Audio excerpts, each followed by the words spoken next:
உலகமே ஆவலுடன் எதிர்பார்த்த 33வது ஒலிம்பிக் திருவிழா பிரான்ஸ் நாட்டின் தலைநகரான பாரிஸில் கோலாகலமாக தொடங்கியது. தொடர் ஓட்டமாக எடுத்து வரப்பட்ட ஒலிம்பிக் சுடர் பாரம்பரிய முறைப்படி பிரம்மாண்ட கொப்பரையில் ஏற்றப்பட்டது. ஒலிம்பிக்கில் பங்கேற்கும் நாடுகளின் வீரர் வீராங்கனைகளின் அணிவகுப்பு முதல் முறையாக அரங்கத்தில் இல்லாமல் நதியில் நடைபெற்றது. இதில் ஒலிம்பிக் போட்டிகளை நடத்தும் பிரான்ஸ் நாட்டு வீரர் வீராங்கனைகள் முதலாவதாக அலங்கரிக்கப்பட்ட படகில் அணிவகுத்து சென்றனர். அப்போது ஆற்றுப்பாலத்தில் கண்கவர் வான வேடிக்கைகள் அரங்கேற்றப்பட்டன. ஒலிம்பிக் போட்டிகளில் பங்கேற்ற 10,000த்திற்கும் மேற்பட்ட வீரர் வீராங்கனைகள் 100க்கும் அதிகமான படகுகளில் ஏறி சென் ஆற்றில் பாரிஸ் நகரின் முக்கிய இடங்கள் வழியாக பயணம் செய்தனர். ஆஸ்டெலிட்ஸ் பாலத்தில் தொடங்கிய இந்த மிதக்கும் அணிவகுப்பு 6 கிலோமீட்டர் தூரத்தை கடந்து புகழ்பெற்ற ஈஃபில் கோபுரம் அருகே ட்ரோகடேரோ பகுதியில் நிறைவடைந்தது.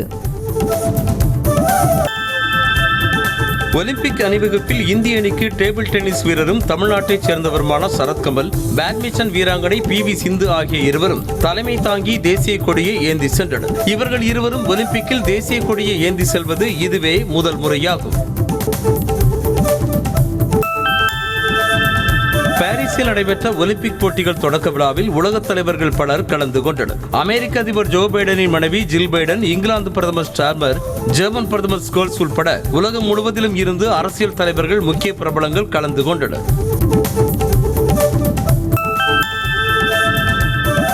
ஒலிம்பிக்கில் பங்கேற்கும் ஒவ்வொரு இந்திய வீரர் வீராங்கனைகளுமே நாட்டின் பெருமைதான் என பிரதமர் மோடி வாழ்த்து தெரிவித்திருக்கிறார். இது தொடர்பாக அவருடைய எக்ஸ் பதிவில் இந்திய வீரர் வீராங்கனைகள் அனைவரும் தங்கள் உண்மையான திறனை வெளிப்படுத்தி பிரகாசிக்க வாழ்த்துகள் என குறிப்பிட்டிருக்கிறார். கருணை மதிப்பெண்களை நீக்கி திருத்தப்பட்ட நீட் தரவரிசை பட்டியலை தேசிய தேர்வு முகமை வெளியிட்டுள்ளது. அதில் முதல் 100 இடங்களில் தமிழ்நாட்டைச் சேர்ந்த 10 பேர் இடம்பெற்றுள்ளனர். அத்துடன் 720க்கு 720 மதிப்பெண்களை எடுத்த மாணவர்களின் எண்ணிக்கை 61 இருந்து 17 சரிந்திருப்பதால் 50 பேருக்கு முழு மதிப்பெண் பறிபோனது.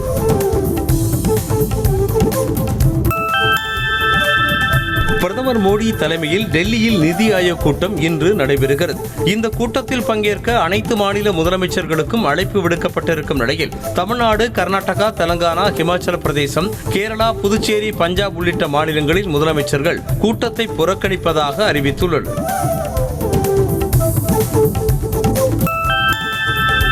மத்திய பட்ஜெட்டில் எந்த மாநிலத்திற்கும் எதுவும் மறுக்கப்படவில்லை என நிதியமைச்சர் நிர்மலா சீதாராமன் விளக்கம் அளித்திருக்கிறார்.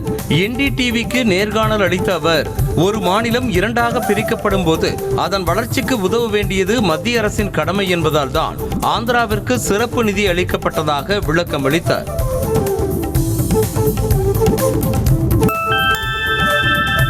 கர்நாடக மாநிலத்தில் 1600 டன் லித்தியம் படிமங்கள் கண்டுபிடிக்கப்பட்டுள்ளதாக மத்திய இணையமைச்சர் ஜிதேந்திர சிங் தெரிவித்திருக்கிறார். மாநிலங்களவையில் எழுப்பப்பட்ட கேள்விக்கு எழுத்துப்பூர்வமாக பதிலளித்த அவர், யாத்கிரி மாவட்டத்தில் லித்தியம் படிமங்களின் அளவு குறித்து ஆய்வு செய்யும் பணி நடைபெற்று வருவதாக கூறினார்.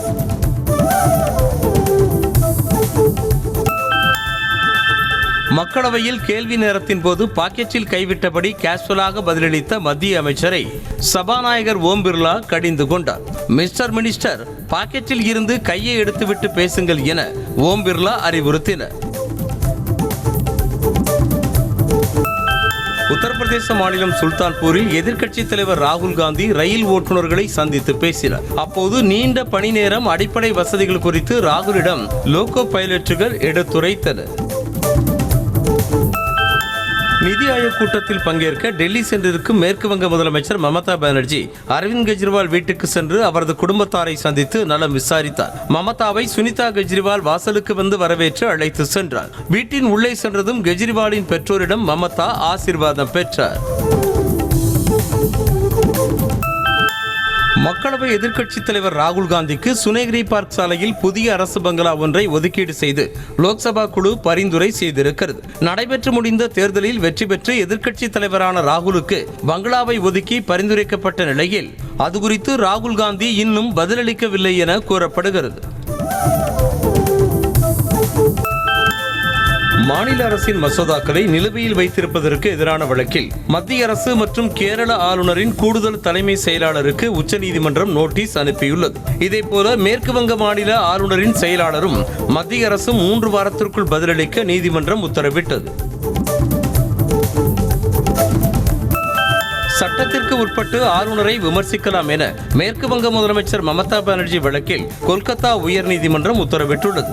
ஆளுநர் ஆனந்த போஸ் தொடர்ந்த அவதூறு வழக்கு தொடர்பான மேல்முறையீட்டு மனுவை விசாரித்த நீதிமன்றம் சட்டத்தை மீறி அவதூறு கருத்துக்களை தெரிவித்தால் கடும் நடவடிக்கைகளுக்கு ஆளாவீர் என எச்சரித்தது.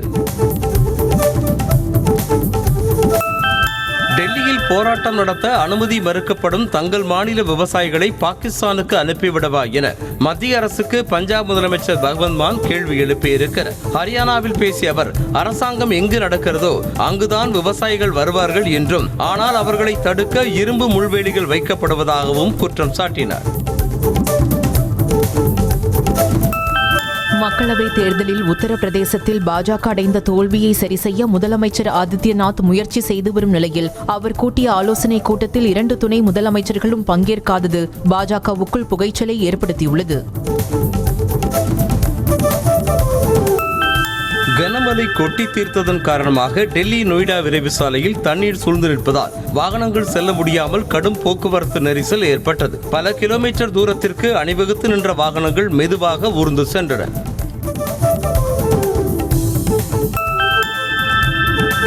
பட்ஜெட்டில் தமிழகத்தை வஞ்சித்ததாக மத்திய பாஜக அரசை கண்டித்து திமுக சார்பில் இன்று ஆர்ப்பாட்டம் நடைபெற உள்ளது.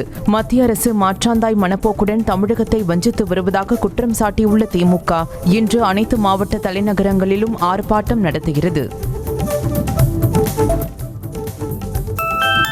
மக்களவைத் தேர்தல் தோல்வி குறித்து கடலூர் தொகுதி அதிமுக நிர்வாகிகளிடம் அக்கட்சியின் பொதுச் செயலாளர் எடப்பாடி பழனிசாமி ஆலோசனை நடத்தினார். சென்னை ராயப்பேட்டையில் உள்ள தலைமை அலுவலகத்தில் நடைபெற்ற ஆலோசனையின் போது முன்னாள் அமைச்சர் MC சம்பத்தை மாவட்ட செயலாளர் பொறுப்பில் இருந்து நீக்க வேண்டும் என ஒரு தரப்பினர் கோரிக்கை விடுத்ததற்கு அவரது ஆதரவாளர்கள் எதிர்ப்பு தெரிவித்தனர்.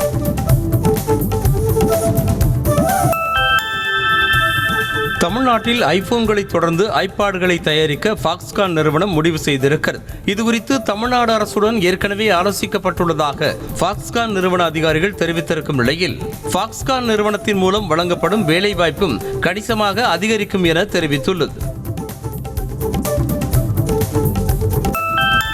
கனிமவள கொள்ளைக்கு உடந்தையாக செயல்படும் அதிகாரிகள் மீது குற்றவியல் நடவடிக்கைகளை மேற்கொள்ள தமிழ்நாடு அரசுக்கு உயர்நீதிமன்றம் உத்தரவிட்டது.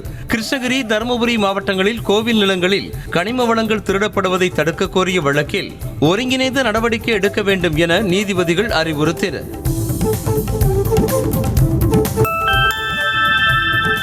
அதிமுக பொதுச் செயலாளர் என குறிப்பிட்டு EPS எப்படி மனு தாக்கல் செய்ய முடியும் என உயர்நீதிமன்றம் கண்டித்ததாக வெளியான செய்திக்கு அதிமுக வழக்கறிஞர் இன்பதுரை மறுப்பு தெரிவித்திருக்கிறார். சென்னையில் செய்தியாளர்களை சந்தித்த அவர், கட்சி பொறுப்பின் மாற்றத்திற்கான அனுமதி பெற நீதிமன்றத்தில் மனு தாக்கல் செய்ய வேண்டியதுதானே என்று நீதிபதி கூறியதாக தெரிவித்தார். 100 கோடி ரூபாய் நில அபகரிப்பு வழக்கில் கைது செய்யப்பட்டிருக்கும் முன்னாள் அமைச்சர் MR விஜயபாஸ்கரை மேலும் ஒரு நாள் கஸ்டடியில் எடுத்து போலீசார் விசாரணை நடத்திய நிலையில் காவல் முடிந்து கரூர் குற்றவியல் நடுவர் நீதிமன்றத்தில் ஆஜர்படுத்தப்பட்டார். அவரை வரும் 31ஆம் தேதி வரை நீதிமன்ற காவலில் வைக்க நீதிபதி உத்தரவிட்டார். தமிழகத்தில் சட்டம் ஒழுங்கு சந்தி சிரிப்பதாக பாஜக MLA வானதி ஸ்ரீனிவாசன் குற்றம் சாட்டியிருக்கிறார். திருவண்ணாமலையில் செய்தியாளர்களுக்கு பேட்டியளித்த அவர், சாமானிய மக்களை வஞ்சிக்கும் வகையில் மின் கட்டணம் உள்ளிட்டவைகளை உயர்த்திவிட்டு மத்திய அரசு மீது தமிழ்நாடு அரசு குற்றம் சாட்டுவதாக தெரிவித்தார்.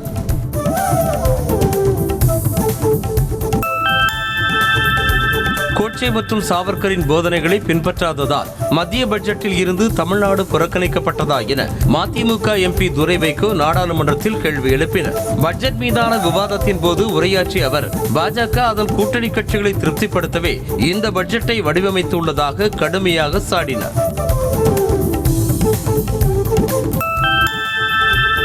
மத்திய அரசு நிதி ஒதுக்குவதில் மாநிலங்களிடையே பாரபட்சம் காட்டக்கூடாது என பாமக நிறுவனர் ராமதாஸ் தெரிவித்திருக்கிறார். விழுப்புரம் மாவட்டம் தைலாபுரம் தோட்டத்தில் செய்தியாளர்களை சந்தித்த அவர், மத்திய பட்ஜெட்டில் மற்ற மாநிலங்களை விட தமிழகத்திற்கு குறைந்த அளவே நிதி ஒதுக்கியுள்ளதாக குறை கூறினார். இண்டிகோ விமானத்தில் திருச்சிக்கு பயணம் மேற்கொண்ட போது ஏற்பட்ட கசப்பான அனுபவத்தை அமைச்சர் TRB ராஜா தனது எக்ஸ் பக்கத்தில் பகிர்ந்துள்ளார். தான் பயணித்த விமானத்தில் AC வேலை செய்யவில்லை என்றும் இதனால் பயணிகளுக்கு மூச்சு திணறல் ஏற்பட்டதாகவும் குறிப்பிட்டுள்ளார். மேலும் மோசமான தரையிறக்கம் என இண்டிகோ நிறுவனம் மீது அடுக்கடுக்கான புகார்களை பதிவிட்டுள்ளார். விளம்பரம் பார்த்தால் வருமானம் என கூறி மோசடி செய்த வழக்கில் கோவையைச் சேர்ந்த மை V3 ஆட்ஸ் என்ற செயலி நிறுவன உரிமையாளர் சக்தி ஆனந்தனின் ஜாமீன் மனுவை தள்ளுபடி செய்து சென்னை உயர்நீதிமன்றம் உத்தரவிட்டது. ஜாமீன் கோரி சக்தி ஆனந்த் தாக்கல் செய்த மனுவிற்கு காவல்துறையினர் தரப்பில் எதிர்ப்பு தெரிவிக்கப்பட்டது.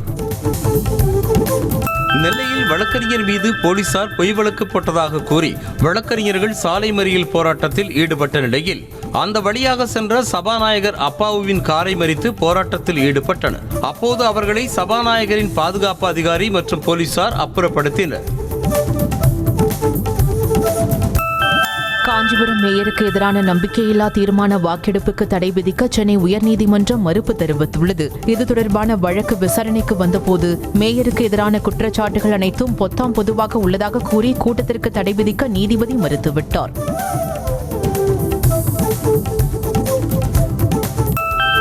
காஞ்சிபுரம் மேயர் மகாலட்சுமி யுவராஜின் ஆதரவாளர்கள் இருவரை திமுகவிலிருந்து சஸ்பெண்ட் செய்து திமுக பொதுச் செயலாளர் துரைமுருகன் நடவடிக்கை எடுத்துள்ளார். எதிர்க்கட்சி மாமன்ற உறுப்பினர்கள் மேயர் தரப்பை சேர்ந்த இருவர் மீது பல்வேறு குற்றச்சாட்டுகளை அதிகாரப்பூர்வமாக முன்வைத்த நிலையில் பிரகாஷ் மற்றும் KR டில்லிகுமார் ஆகியோர் சஸ்பெண்ட் செய்யப்பட்டனர்.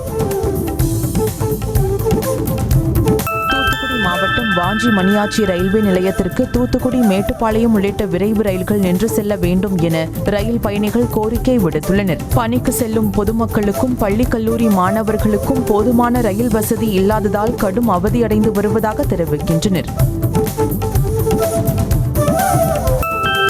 பழனி தண்டாயுதபாணி சுவாமி கோவில் கிரிவலப்பாதை ஆக்கிரமிப்பு தொடர்பாக நீதிமன்ற உத்தரவுக்கு எதிராக நகராட்சியில் தீர்மானங்கள் நிறைவேற்றப்பட்டதா என்று நீதிபதிகள் கேள்வி எழுப்பினர். இது தொடர்பாக விசாரணை நடத்தி நடவடிக்கை எடுத்து அறிக்கை தாக்கல் செய்ய திண்டுக்கல் ஆட்சியருக்கு உயர்நீதிமன்ற மதுரை கிளை உத்தரவிட்டது. சிவகங்கை மாவட்டம் காரைக்குடியில் ஜீவனாம்சம் வழங்க மறுத்த கணவர் வீட்டு முன்பாக 8 வயது மகளோடு மனைவி தர்ணா போராட்டத்தில் ஈடுபட்டார். சுப்பிரமணியபுரம் பகுதியைச் சேர்ந்த ரத்னசெல்வம் மனைவி வினோதினியோடு வாழ மறுத்த நிலையில் அவருக்கு 10,000 ரூபாய் ஜீவனாம்சம் வழங்க நீதிமன்றம் உத்தரவிட்டது.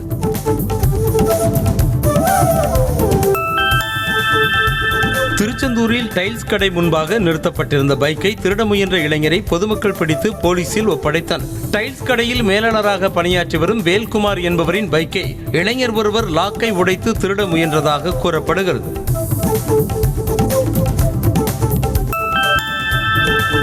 வேலூர் மாவட்டம் பள்ளிகொண்டா சுங்கச்சாவடியில் லஞ்சம் வாங்கிய காவலர் மற்றும் ஊர்காவல் படை வீரரை பணியிடை நீக்கம் செய்து மாவட்ட காவல் கண்காணிப்பாளர் மணிவண்ணன் உத்தரவிட்டிருக்கிறார். சுங்கச்சாவடியில் கடந்த 25ஆம் தேதி இரவு காவலர் சங்கர் மற்றும் ஊர்காவல் படையைச் சேர்ந்த நவீன் ஆகியோர் வாகன தணிக்கையின் போது லஞ்சம் பெற்ற வீடியோ வைரலானது.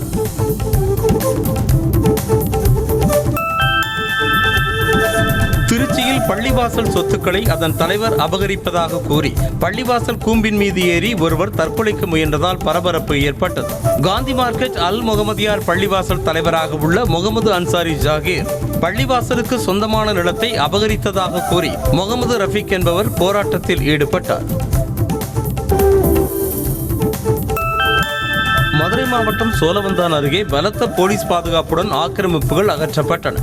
முள்ளிப்பள்ளம் கிராமத்தில் சோழவந்தானில் இருந்து பேரணை செல்லும் சாலையில் உள்ள ஆக்கிரமிப்புகளை அகற்றிய போது அதிகாரிகளுடன் ஆக்கிரமிப்பாளர்கள் வாக்குவாதத்தில் ஈடுபட்டனர். ஸ்ரீவில்லிபுத்தூரில் நடைபெற்ற கொலை வழக்கில் காவல் ஆய்வாளருக்கு நிபந்தனையுடன் ஜாமீன் வழங்கி நீதிமன்றம் உத்தரவிட்டுள்ளது. கோவில் திருவிழாவின் போது ராமர் என்பவர் கொலை செய்யப்பட்ட வழக்கில் FIR-இல் தனது பெயர் இல்லாத நிலையில் தாம் கைது செய்யப்பட்டதாக கூறி மண்டபம் காவல் ஆய்வாளராக இருந்த சத்யசீலா ஜாமீன் கோரியிருந்தார். கர்நாடகாவில் நிலச்சரிவில் சிக்கி உயிரிழந்த நாமக்கல்லைச் சேர்ந்த லாரி ஓட்டுநரின் உடல் பாகங்கள் இன்று சொந்த ஊருக்கு கொண்டு வரப்படும் என நாமக்கல் மாவட்ட ஆட்சியர் உமா தெரிவித்திருக்கிறார். ஓட்டுநரின் குடும்பத்தை நேரில் சந்தித்து ஆறுதல் கூறிய அவர் அரசு சார்பில் அனைத்து உதவிகளும் வழங்கப்படும் என்றார். சிங்கப்பூரில் வேலை வாங்கி தருவதாக கூறி 50 லட்சம் ரூபாய்க்கு மேல் மோசடி செய்த நபரை சிவகங்கை மாவட்டம் காரைக்குடியில் போலீசார் கைது செய்தனர். கரணிவாசலில் உள்ள LK ஸ்கில்ஸ் இன்ஸ்டிடியூட்டின் உரிமையாளர் கார்த்தி புதுக்கோட்டையைச் சேர்ந்த ரஸ்வனிடம் 3,80,000 ரூபாய் பணத்தை பெற்றுக்கொண்டு வேலை வாங்கி தராமல் ஏமாற்றியுள்ளார். மாவட்டம் கெங்கவல்லியில் மினி டிராக்டருடன் 50 அடி ஆழமுள்ள கிணற்றில் விழுந்த விவசாயி உயிருடன் மீட்கப்பட்டார். விவசாய கிணற்றின் அருகே முருகேசன் என்பவர் மினி டிராக்டரை ஓட்ட முயற்சித்த போது கட்டுப்பாட்டை இழந்த டிராக்டர் அருகில் இருந்த கிணற்றில் விழுந்தது. சொத்துக்காக தாய் மற்றும் சகோதரியை கொலை செய்த வழக்கில் பெண் ஒருவருக்கு இரட்டை ஆயுள் தண்டனை மற்றும் 10,000 ரூபாய் அபராதம் விதித்து பெரம்பலூர் மகிழா நீதிமன்றம் தீர்ப்பளித்துள்ளது. அயலூரை சேர்ந்த வள்ளி என்பவர் தனது தாய் மற்றும் சகோதரியை விஷம் வைத்து கொலை செய்த வழக்கில் தீர்ப்பு வழங்கப்பட்டது. திருச்சி சங்கமம் என்ற பெயரில் நடைபெற்ற நம்ம ஊர் திருவிழாவினை மாவட்ட ஆட்சியர் பிரதீப்குமார் முரசடித்து தொடங்கி வைத்தார். இதனைத் தொடர்ந்து தமிழ் கலாச்சாரத்தை போற்றும் விதமாக பல்வேறு கலை நிகழ்ச்சிகள் நடைபெற்றன.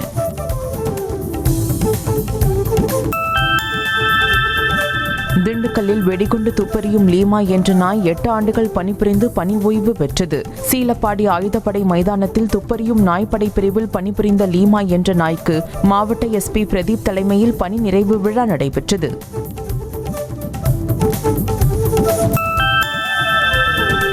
நாமக்கல் மாவட்டம் Tiruchengode KSR college of engineering கல்லூரியில் national cyber security research council சார்பாக தேசிய சைபர் செக்யூரிட்டி உச்சி மாநாடு நடைபெற்றது. நிகழ்ச்சியில் உரையாற்றிய மாவட்ட SP Rajesh Kannan cyber crime குறித்து விழிப்புணர்வை ஏற்படுத்தினர். மகாராஷ்டிரா மாநிலத்தில் சிறையில் இருந்து விடுதலையாகி பேரணியாக சென்ற ரவுடி மீண்டும் கைது செய்யப்பட்டார். ஹர்ஷத் பதாங்கர் குற்ற வழக்கில் கைதாகி சிறையில் அடைக்கப்பட்ட நிலையில் கடந்த 23ஆம் தேதி விடுதலை செய்யப்பட்டார். அப்போது திரண்ட ஆதரவாளர்கள் காரை பின்தொடர்ந்த நிலையில் ரவுடி கையசைத்ததால் மீண்டும் கைது செய்யப்பட்டார். குஜராத் மாநிலத்தின் பல்வேறு பகுதிகளில் வெள்ளத்தில் சிக்கி பாதிக்கப்பட்ட மக்களை மீட்கும் பணியில் தேசிய பேரிடர் மீட்பு படை வீரர்கள் ஈடுபட்டு வருகின்றனர். மிதிலானகரை பகுதியில் இடுப்பளவு வெள்ளம் சூழ்ந்திருக்கும் நிலையில் வீடுகளுக்குள் முடங்கிய குழந்தைகள், பெண்கள் உள்ளிட்ட அனைவரும் பத்திரமாக மீட்கப்பட்டனர். குஜராத் மாநிலத்தில் கொட்டி தீர்த்த கனமழையால் ஏற்பட்டுள்ள வெள்ளத்தில் சிக்கியிருக்கும் மக்களுக்கு உணவு தயாரிக்கப்பட்டு அரசின் சார்பில் வழங்கப்பட்டு வருகிறது. வெள்ளம் பாதித்த நவ்சரி பகுதியில் நகராட்சி நிர்வாகம் சார்பில் தற்காலிக சமையல் கூடம் அமைத்து உணவு சமைக்கப்பட்டு பார்சல் செய்யும் பணிகள் நடைபெற்று வருகின்றன. மகாராஷ்டிரா மாநிலத்தில் பெய்து வரும் தொடர் மழையால் பஞ்சகங்கா நதியில் அபாய அளவை தாண்டி நீர் பெருக்கெடுத்து ஓடுகிறது. இதன் காரணமாக கோலாப்பூரில் பஞ்சகங்கா ஆற்றங்கரையோரம் உள்ள பகுதிகளில் வசிக்கும் சுமார் 6000 மக்கள் பாதுகாப்பாக வெளியேற்றப்பட்டு நிவாரண முகாம்களில் தங்க வைக்கப்பட்டனர்.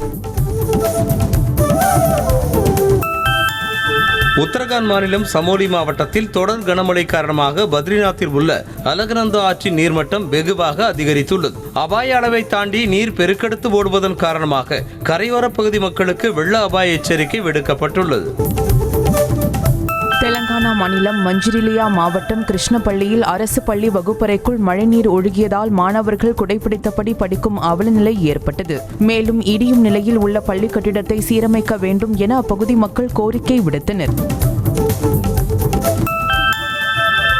கேரள மாநிலம் சுல்தான் பத்தேரி புல்பள்ளி சாலையில் திடீரென காரின் முன்பு உலா வந்த புலியால் காரில் பயணித்தவர்கள் அச்சமடைந்தனர். உடனே காரை நிறுத்திய ஓட்டுநர் மற்றும் பயணிகள் புலி மெதுவாக கடந்து காட்டிற்குள் செல்லும் வரை காத்திருந்தனர். 2025ஆம் ஆண்டு IPL தொடரில் வாசிம் ஜாஃபரை தலைமை பயிற்சியாளராக நியமிக்க பஞ்சாப் அணி திட்டமிட்டுள்ளதாக தகவல் வெளியாகியுள்ளது. 46 வயதான வாசிம் ஜாஃபர் இந்திய அணிக்காக 31 டெஸ்ட் போட்டிகளிலும் 2 ஒருநாள் போட்டிகளிலும் விளையாடியிருக்கிறார். 2019 முதல் 2021 வரை ஏற்கனவே பஞ்சாப் அணியின் பேட்டிங் பயிற்சியாளராக இருந்தார். நடிகை சமந்தா மற்றும் வருண் தவான் நடித்த சிற்றாடல் ஹனி பன்னி வெப் தொடர் குறித்த அப்டேட் வெளியாகியுள்ளது. ஆக்ஷன் த்ரில்லர் நிறைந்த இந்த தொடர் பற்றிய முக்கிய அறிவிப்புகள் வரும் ஆகஸ்ட் 1ஆம் தேதி வெளியாகும் என தெரிவிக்கப்பட்டுள்ளது. சிவகங்கை மாவட்டம் பிரான்பட்டியில் உள்ள மலைநாச்சி அம்மன் கோவிலில் ஆடி மாதத்தின் 2வது வெள்ளிக்கிழமை ஒட்டி பக்தர்களின் கூட்டம் அலைமோதியது. பல்வேறு மலர்களால் அலங்கரிக்கப்பட்ட அம்மன் பக்தர்களுக்கு அருள் பாலித்தார். ஆடி மாத 2வது வெள்ளிக்கிழமையொட்டி தஞ்சை மாவட்டம் கும்பகோணத்தில் உள்ள ஆதி கும்பேஸ்வரர் திருக்கோவிலில் உள்ள மங்களாம்பிகைக்கு சிறப்பு அபிஷேகம் நடைபெற்றது. இதில் திரளான பக்தர்கள் பங்கேற்று நீண்ட வரிசையில் காத்திருந்து சாமி தரிசனம் செய்தனர். ஆடி மாத 2வது வெள்ளிக்கிழமையொட்டி ஈரோடு மாவட்டம் பவானியில் உள்ள வர்ணபுரம் சமயபுரம் மாரியம்மனுக்கு சாக்லேட்டால் அலங்காரம் செய்யப்பட்டது. இதனைத் தொடர்ந்து அம்மனுக்கு மகா தீபாராதனை காட்டப்பட திரளான பக்தர்கள் சாமி தரிசனம் செய்தனர். கடலூர் ஆயுதப்படை காவலர் குடியிருப்பில் அமைந்துள்ள பராசக்தி அம்மன் கோவிலில் ஆடி மாத செடல் உற்சவம் விமர்சையாக நடைபெற்றது. இதில் சுற்றுவட்டார பகுதியை சேர்ந்த பக்தர்கள் திரளாக பங்கேற்று தங்களது வேண்டுதலை நிறைவேற்றினர். நம்ப முடியாத டிஸ்கவுண்டில் வேகன் லெதர் பேக் பேனலுடன் ரியல்மி நார்சோ N63 போன் விற்பனைக்கு வந்துள்ளது. 50 MP main camera, 45 watt fast charging, 5000 mAh battery போன்ற ஃபீச்சர்களுடன் ஸ்லிம் லுக் கொண்ட ரியல்மி நார்சோ N63 செல்போனை அமேசானில் வெறும் 7498 ரூபாய் என்ற விலையில் வாங்கிக் கொள்ளலாம். உலகின் முதல் CNG பைக்கை பஜாஜ் நிறுவனம் அறிமுகம் செய்துள்ள நிலையில் ஒரே வாரத்தில் 6000 பேர் பைக்கை வாங்க முன்பதிவு செய்துள்ளதாக பஜாஜ் நிறுவனம் அதிகாரப்பூர்வமாக அறிவித்துள்ளது. இந்த பைக்கை அருகில் உள்ள பஜாஜ் ஷோரூமிற்கு சென்று 1000 ரூபாய் செலுத்தி முன்பதிவு செய்து கொள்ளலாம். கியா நிறுவனம் அதன் கார்னிவல் கார் மாடலை வரும் அக்டோபர் மாதம் மீண்டும் இந்தியாவில் விற்பனைக்கு களம் இறக்க உள்ளதாக தகவல்கள் வெளியாகியுள்ளது. ஹெட் அப் திரை, digital rear view mirror, update செய்யப்பட்ட டிஜிட்டல் சாவி, ஆம்பியன்ட் லைட் என பல அம்சங்களை கொண்ட இந்த காரின் விலை 60 லட்சத்திற்கும் அதிகமாகவே இருக்கும் என கூறப்படுகிறது.